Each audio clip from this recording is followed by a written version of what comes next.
Dear President, this is really a pleasure for me to have this opportunity to address the Committee of Regions today when you are adopting your opinion on the European Pillar of Social Rights. This is indeed a very important initiative to reshape the face of the European Union with a human face, because we need to have really a strong human face for citizens to reconnect again with European ambition. So this is the main purpose of this pillar.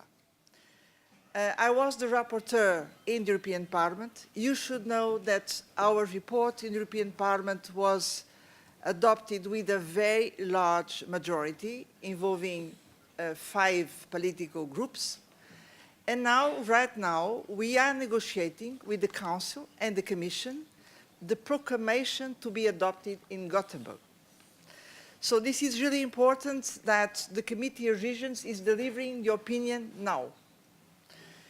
And I should say, since the beginning, responding to your reference, that indeed I'm very interested to see this morning the version you will adopt. And I'm really open to your suggestion, which underlines that regions, they should be a key player in the implementation of the European social pillar.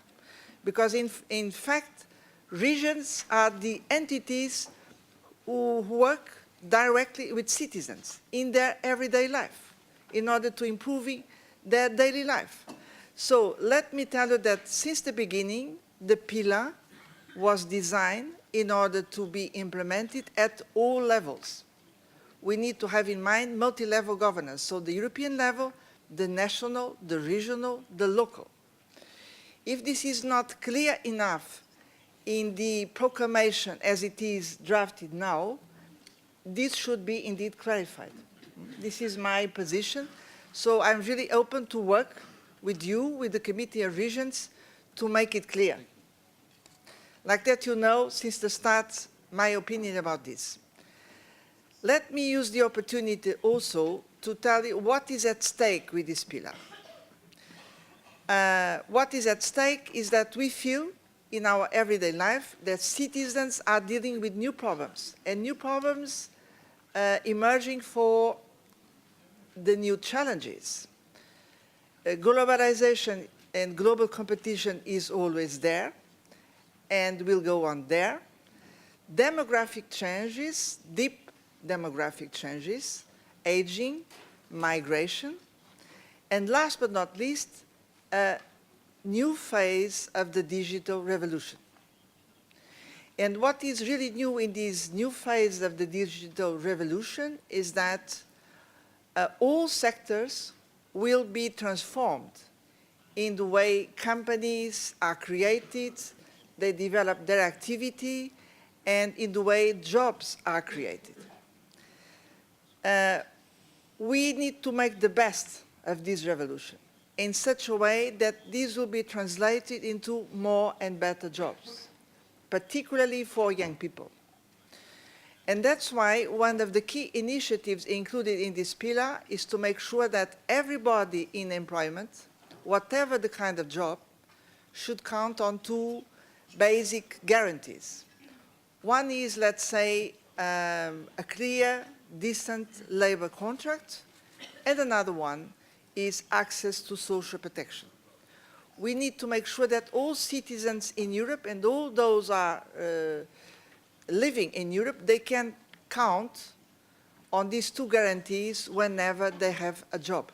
This is a very important objective of this pillar. But then, of course, we have other very concrete measures to address the different target groups, starting with children, ensure that every child in Europe can also have the guarantee of having good access to education, healthcare, and childcare.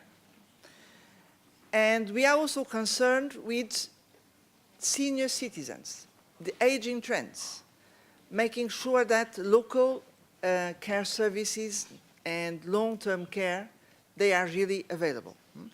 All these tasks are in your hands. They depend notably on regions' action. That's why I'm underlining this.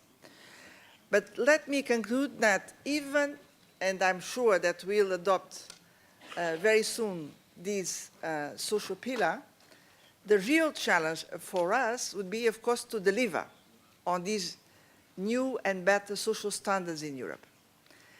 And in order to deliver, we need to use, let's say, the full toolbox we have in our hands, starting with the so-called European semester, so the coordination of economic and social policies. The new package for next year will be presented already in November. And let me tell you that our expectation, according to the social pillar objectives, is that this time the European semester should be used to promote upward economic and social convergence.